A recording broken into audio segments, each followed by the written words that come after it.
네, 오늘 말씀의 제목은 우리는 마음이 겸손해져야 합니다입니다. 같이 읽어볼까요? 시작.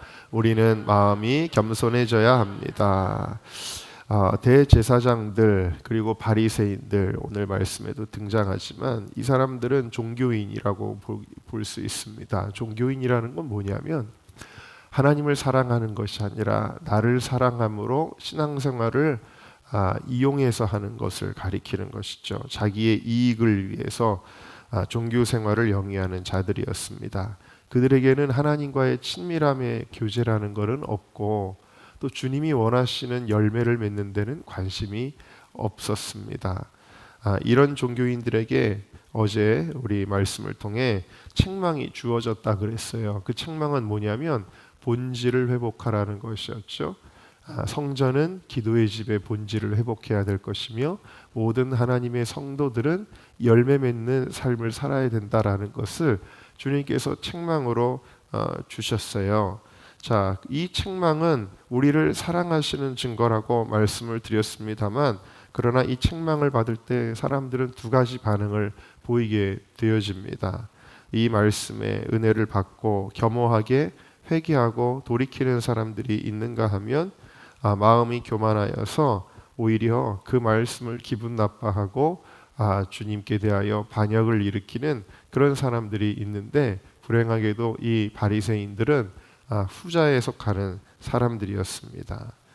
그래서 오늘 말씀은 이제 화요일의 사건인데 고난주간 화요일의 사건인데 이들은 성전을 중심으로 한 종교 지도자들, 이 종교 지도자들은 후자의 모습을 보여줍니다. 그래서 예수님에게 시비를 걸죠. 그 시비를 거는 내용이 오늘 우리가 읽지는 않았지만 바로 우리가 읽기 전의 내용에 나와요. 뭐냐면 소위 권위 논쟁이라는 거예요. 그래서 예수님께 네가 무슨 권세로 이런 말씀을 전하고 네가 무슨 권세로 이런 사역을 하느냐? 이건 뭐예요? 예수님께 대한 도전과 시비였어요. 그러니까 이 사람들은 예수님의 책망의 말씀을 들을 때 그렇구나. 내가 달라져야 되겠구나. 우리가 회개해야 되겠구나. 이렇게 반응한 것이 아니라 어떻게 반응한 거냐면 네가 뭔데? 네가 뭔데 우리한테 그런 얘기를 해? 이런 식으로 반응을 했다라는 것이죠. 여러분 혹시라도 우리의 마음속에 하나님의 말씀이 들려올 때에 정말 선하게 우리가 겸손하게 겸허하게 반응할 수 있는 우리 모두가 될 수 있기를 주님의 이름으로 축원합니다.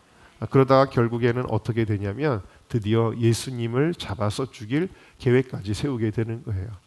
얼마나 이 사람들이 주님의 말씀 듣기를 기분 나빠했는지 또 예수님에 대하여 경계하는 마음이 있었는지 이제 배신자 한 명과 가룟 유다죠. 죽이 맞아가지고 예수님을 어떻게 잡아 죽일까를 드디어 모의하게 되는 내용도 화요일에 일어나게 되어졌습니다. 그러자 예수님의 이제 또 다른 말씀이 화요일에 선포됐는데 이제 예수님의 말씀은 책망에 대한 말씀이 아니에요. 자, 월요일에는 책망의 말씀이었는데 책망은 사랑한다라는 뜻이라 그랬죠. 자, 책망은 뭐예요? 기회를 준다라는 뜻이에요. 그런데 화요일에는 어떤 말씀이 선포되냐면 심판에 대한 말씀이 선포됩니다. 자, 6절 말씀을 우리 같이 읽어볼까요? 시작. 너희 보는 이것들이 나일 이르면 돌 하나도 돌 위에 남지 않고 다 무너뜨려지리라. 네, 회개의 기회를 잃어버리면 무엇이 선포되는 거예요? 심판이 선포되는 거예요. 항상 하나님은 우리에게 심판을 먼저 주시지 않습니다. 하나님은 우리에게 먼저 회개의 기회를 주세요. 그 회개의 기회에 우리가 겸손으로 반응하면 이런 심판은 우리에게 임하지 않습니다. 그런데 우리가 이 기회를 놓쳐버리면 이제는 심판이 성전의 멸망이 선포가 되게 되는 것이죠. 오늘 이 본문을 통해 우리는 세 가지 은혜를 나누고자 하는데요. 첫 번째 함께 읽겠습니다. 시작. 본질을 잃어버리면 우리가 자랑하던 것들이 무너집니다. 하나님께서는 우리가 비본질적인 것들을 자랑하지만 본질을 잃어버리면 그런 것들을 무너뜨리시는 분이에요. 이 성전은 무엇이 자랑이 되어야 되냐면 하나님을 향한 그 기도의 열매들, 이게 자랑이 되어야 되는 거였어요. 왜냐하면 성전의 본질은 뭐냐면 기도의 집이기 때문이에요. 예수님은 내 집은 만민이 기도하는 집이라 그랬으니까 그게 자랑이 돼야 되는 거예요. 근데 이 사람들은 뭘 자랑했냐면 이 집이 얼마나 화려하고 얼마나 웅장한 규모를 가지고 있는지만 자랑을 했다라는 것입니다. 그럴듯하게 꾸며진 사람들의 자기들의 모습을 자랑했다라는 거예요. 항상 이 사람들은 옷도 그럴듯하게 입고 사람들한테 인사받기를 좋아했다라는 것이죠. 자, 이런 거를 자랑했던 그 가차 그런 비본질적인 것들을 하나님은 가차없이 무너뜨리셔서 돌 하나도 돌 위에 남지 않도록 무너뜨리시겠다라고 말씀하신 거예요. 여러분, 우리가 예수님 없이 이루는 성공, 예수님 없이 이루는 재물, 예수님 없이 이루는 명예, 예수님 없이 이루는 권력, 예수님 없이 이루는 인기, 예수님 없이 이루는 모든 그런 가정, 모든 것들은 여러분 다 무너지게 되어져 있는 것입니다. 주님을 모시고 주님과 교제하는 그것이 없어지게 되면 그런 삶의 끝은 허탄한 것입니다. 여러분, 그래서 우리는 마음이 겸손한 자가 되어야 합니다. 주님이 회개의 기회를 주실 때 우리는 회개하고 돌이켜서 주님께서 말씀하신 그 본질을 딱 붙잡을 수 있는 저와 여러분 모두가 되시기를 주님의 이름으로 축원합니다. 자, 두 번째 같이 읽을까요? 시작. 하나님은 우리 안에 본질을 찾으십니다. 같은 성전을 놓고 평가가 달라요. 그러니까 저 5절 말씀 한번 보실까요? 시작. 어떤 사람들이 성전을 가리켜 그 아름다운 돌과 헌물로 꾸민 것을 말하매. 자, 사람들은 뭘 얘기하고 있어요? 그 아름다운 돌과 헌물로 꾸민 것, 겉의 모습을 보고 평가하는 거예요. 아, 이 성전이 겉으로는 너무 아름다우니까 아, 이 성전은 좋은 성전이야 라고 이야기를 하는 거예요. 그런데 예수님은 뭐라고 말씀하시냐면 아까도 우리가 읽었지만 너희 보는 이것들은 다 무너질 것이다 라고 말씀하셨어요. 왜냐? 예수님은 겉모습이 아니라 그 안에 본질을 보시는 분이시기 때문입니다. 여러분, 우리는 사람들은 뭘 보냐면 속을 못 보고 겉만 보잖아요. 그러니까 우리는 겉으로 말투로 우리는 꾸밀 수 있어요. 나 자신을. 우리는 외형적으로 나 자신을 그럴듯하게 꾸밀 수 있다라는 이야기입니다. 훌륭한 목사, 훌륭한 장로, 훌륭한 권사, 훌륭한 집사, 훌륭한 기독 청년들로 우리는 우리 자신을 그럴듯하게 꾸밀 수가 있다라는 거예요. 그래서 마치 믿음이 있는 사람처럼, 신앙이 있는 사람처럼, 누구보다 이걸 잘했던 사람이 가룟 유다 아니겠어요? 아, 이거를 향유 옥합을 깰 때 이거를 팔아서 가난한 자들에게 주면 얼마나 좋겠습니까?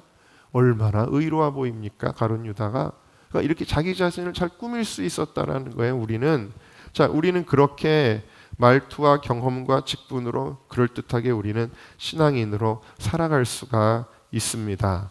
그러나 주님은 뭘 보신다고요? 사람은 외모를 보거니와 나 여호와는 너희의 중심을 보느니라 라고 말씀을 하시는 것이죠. 그래서 주님은 오늘 이 책망의 시간이 지나고 심판이 선포되기 전에 어떤 에피소드가 이 말씀에 들어가 있냐면 과부의 두렛돈에 대한 이야기가 들어오는 거예요. 왜? 사람들이 보는 때는 겉만 보니까 그 과부가 아주 허름하고 가난한 거예요. 그래서 아유, 교회에 저런 사람이 왔나 싶은 거예요. 아주 남루한 여자가 한 명이, 아주머니가 한 명이 들어와가지고 그리고는 헌금을 하는데 딸거랑 하고 소리가 났어요. 아니 뭐예요? 아마도 그 당시에도 이런 돈은 아마 소리가 나는 것 같아요. 그러니까 땡그랑 하니까 아이 뭐야 하고 쳐다본 거예요. 엽전 2개 딸그랑 소리가 나니까 사람들은 그렇게 판단했다라는 거예요. 근데 예수님은 아니다. 이 여인은 지금 자기의 전 재산 같은 거를 드린 거야. 예수님은 속을 보시는 거예요. 이 여인이 과부의 두렛돈이 얼마나 이 여인의 그 마음과 정성이 담겨 있는 것인지 그거를 주님은 보시는 것이죠. 저 바리새인들은 자랑하지만 실제로는 저 풍족한 중에 얼마 안 되는 거 가지고 생색낸 거에 불과하지만 이 여인은 자신의 전부를 드렸느니라. 그러면서 이 여인을 오히려 높여주시잖아요. 여러분, 오늘 우리는 두 렙돈을 드린 과부처럼 경건하고 겸손한 신앙을 가지시기를 주님의 이름으로 축원합니다. 세 번째, 우리 함께 읽어볼까요? 시작. 성전의 종말은 모든 것의 종말입니다. 여러분, 이스라엘이 멸망하지요. 근데 이스라엘이 멸망하기 전에 뭐가 먼저 무너져요? 성전이 무너져요. 성전이 무너지면 그 민족이 무너지게 되는 거예요. 그래서 실제로 AD 70년에 성전이 무너집니다. 그리고 이스라엘이 멸망합니다. 그리고 그 백성은 다 흩어져서 고난과 역경의 시대를 살아가게 되어지지요. 여러분, 성전은 매우 귀중한 것입니다. 저는 어제 유튜브 알고리즘에 어떤 영상이 떴는데 그 영상을 보고 너무 화가 나가지고, 그래서 형님들 방에다가도 카톡방에다가도 그거에 대해 썼어요. 이제는 은퇴하신 어느 목사님인데, 이 목사님은 굉장히 이제 진보적인 목사님으로 유명하고 아주 인터넷에서는 그분의 메시지를 잘 띄워줘요. 유튜브 같은 데서. 그리고 젊은 사람들이 되게 좋아하는 목사님입니다. 그런데 그 메시지들을 볼 때마다 참 제가 마음이 아팠어요. 왜냐하면 기존에 우리가 갖고 있던 신앙들을 자꾸 폄하하고 교묘하게 무너뜨리더라고요. 근데 어제는 무슨 메시지를 하냐면, 자기가 어느 저 큰 대형 교회의 젊은 목회자의 설교를 듣다가 자기가 격분을 했다라는 거예요. 왜 격분을 했느냐? 그 목사님이 설교를 하는데 예배당이 성전이라고 가리키는 걸 듣고 자기는 충격을 받았다. 그러면서 아니, 오늘날 우리가 성전이지 무슨 예배당이 성전이냐? 그러면서 그 목사가 교인들을 그루밍하고 있다. 이렇게 표현하는 거예요. 여러분, 그러면서 그 목사님이 설교할 때 이랬대요. 우리가 어려울 때 히스기야가 성전을 찾아서 기도할 때 하나님께 응답받은 것처럼 어려울 때 예배당 와가지고 기도하라 그랬다는 거예요. 여러분, 그 설교가 뭐가 잘못됐어요? 여러분, 우리는 성전이지만 예배당도 성전이에요. 왜 자기 맘대로 우리가 성전이니까 예배당 성전 아니래요? 여러분, 뭐가 성전이냐면 성령님을 모신 곳이 성전이에요. 성령님을 모신 곳이 성전이기 때문에 우리 몸과 마음이 성전이라고 말씀하신 거잖아요. 예배당이 뭐예요? 그냥 건물이에요? 아니에요. 예배당은요, 성령님을 모시는 곳이잖아요. 그러니까 아무리 2층에 상가에 있는 허름한 교회도 귀중한 거예요. 왜? 성령님 모시고 예배드리는 곳이니까. 그 영적인 감각이 없으니까 아주 자기가 깨달은 어떤 말씀 하나에 딱 꽂혀가지고 감히 다른 교회 목사님이 성도들을 사랑하는 마음으로 말씀을 전하는데 그루밍이라 그러면서 그 교회 목사들은 그 교인들은 빠져나오라고 있다고 설교를 하고 앉아 있더라고요. 화가 얼마나 나는지. 오늘날에 이렇게 젊은이들에게 인기 있는 설교만 하는 사람들이 유튜브에 깔리고 깔렸어요. 그 목사님 설교를 그래서 쭉 보니까 다 무슨 내용이냐면 11조를 왜 드리냐, 주일 성수를 왜 하냐, 무슨 교회가 성전이냐, 이런 소리만 하고 있어요. 너무너무 화가 나는 거예요.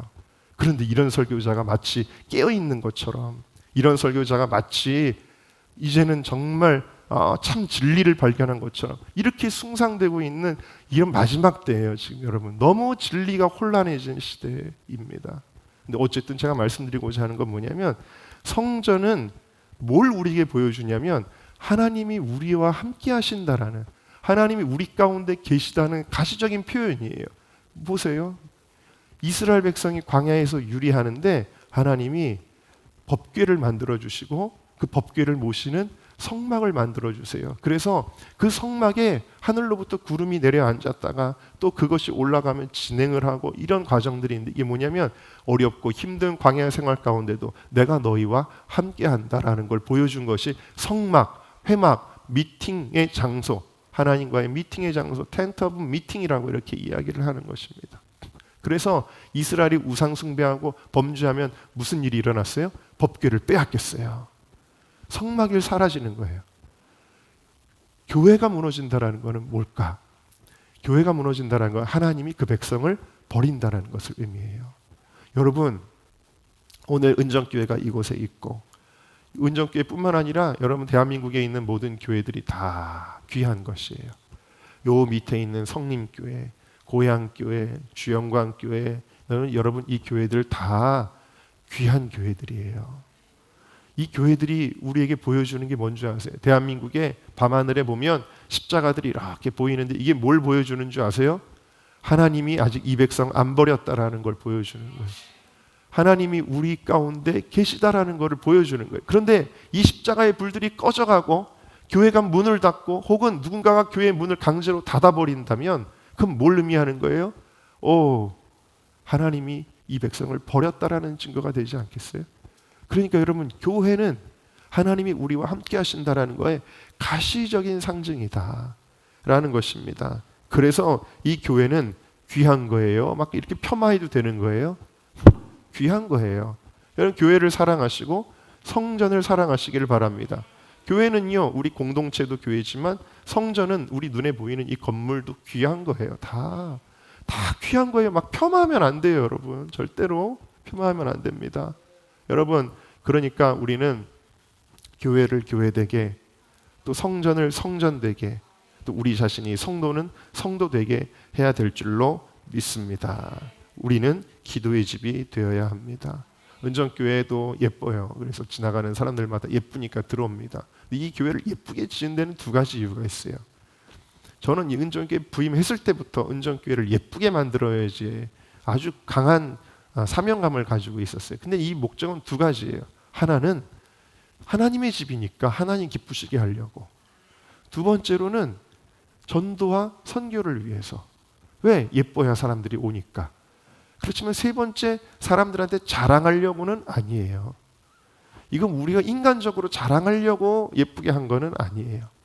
하나님을 기쁘시게 하고 사람들을 전도하기 위해서지, 이게 무슨 우리의 만족을 위해서 이렇게 한 거는 아니에요. 우리의 자랑은, 우리 은정교회는 건물도 아름답지만 이 벽돌 하나하나가 아름답지만 진짜 우리 은정교회의 아름다움은 우리가 겸손한 마음으로 하나님 앞에 예배하고 기도가 끊어지지 않는 그 기도의 열매들, 그것이 우리의 자랑이 될 수 있기를 주님의 이름으로 축원합니다. 저는 언젠가 은정교회에 부흥의 폭발적인 임재가 있을 것이다라는 그런 믿음이 있습니다. 그런데 제가 에즈베리 대학교에 갔을 때 에즈베리 대학교의 그 이제 마지막 설교를 이제 다시 보게 되었는데, 그 설교 내용이 좀 어떻게 보면 실망스러웠어요. 처음에는. 왜 그러냐면 어떤 지금 미국 사회가 겪고 있는 음란이나 동성애나 또 인본적인 것들이나 정말 회개할 것들이 너무 많잖아요. 그러니까 그런 것에 대한 강력한 회개의 선포, 어떤 탐욕과 욕망에 대한 그런 회개에 대한 선포를 통해서 막 회개가 일어나면서 막 부흥이 일어나야 될 것 같은데, 마지막 메시지가 뭐였냐면 이런 거였어요. 여러분 진짜 서로 사랑하지 않으면서도 서로 사랑하는 것처럼 신앙생활 하시죠? 솔직히 그렇잖아요. 교회 가면은 집사님, 집사님, 권사님, 우리 그렇게 위선적으로 하지 말라는 거예요.